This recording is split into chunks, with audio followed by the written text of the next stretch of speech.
മോനെ ലോകത്തിലെ ഏറ്റവും വലിയ ഭാഗ്യവാനാരെന്നറിയുമോ? അല്ലാഹുവിനെ ഭയമുള്ള ഒരു പെണ്ണിനെ കിട്ടുന്നവനാടാ ലോകത്തിലെ ഏറ്റവും വലിയ ഭാഗ്യവാൻ. അല്ലാഹുവേ, അൽ മർഅത്തു സ്വാലിഹ,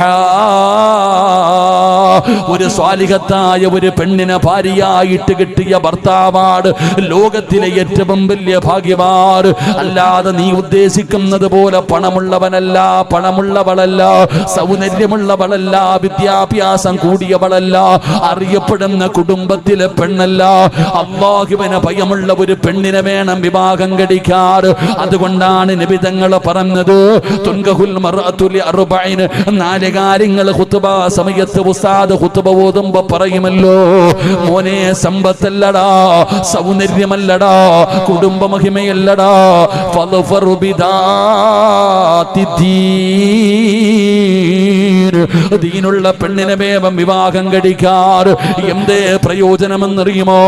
ദീനുള്ള പെണ്ണിനെ വിവാഹം കഴിക്കുന്ന ഒരു മനുഷ്യൻ അല്ലാഹു കൊടുക്കുന്ന പ്രതിഫലം എന്തെന്നറിയുമോ? മോനെ, മഹാനായ ആദരവായ പ്രവാചകൻ നബി മുഹമ്മദ് മുസ്തഫ സല്ലല്ലാഹു അലൈഹി വസല്ലമ തങ്ങളുടെ പ്രിയപ്പെട്ട പൊന്നുമോൾ മഹദി ഫാത്തിമ ബീബി റളിയല്ലാഹു തആല അൻഹ, അല്ലാഹുവിന്റെ റസൂലിന്റെ പൊന്നാര മകളുടെ വിവാഹം കഴിഞ്ഞു. അലിയാർ തങ്ങളാണ് ഫാത്തിമാനെ വിവാഹം കഴിച്ചത്. അങ്ങനെ വിവാഹം കഴിഞ്ഞ് രണ്ടുപേരും കൂടെ ആദിരാത്രിയിൽ മണിയറയ്ക്കകത്ത് പോവുകയാ.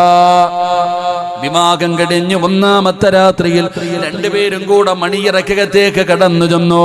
അലിയാർ തങ്ങൾ സന്തോഷവാനാണ്. കാരണം ഫാത്തിമയെ വല്ലാത്ത ഇഷ്ടമായിരുന്നു, ഫാത്തിമയോട് വല്ലാത്ത സ്നേഹമായിരുന്നു. ഫാത്തിമ ബീവി അലിയാർ തങ്ങൾ പ്രണയിച്ചാണ് വിവാഹം കഴിച്ചതെന്ന് പറയരുത്.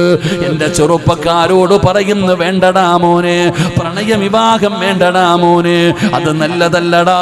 അതുകൊണ്ട് നിനക്കൊരിക്കലും സമാധാനമുണ്ടാകില്ല.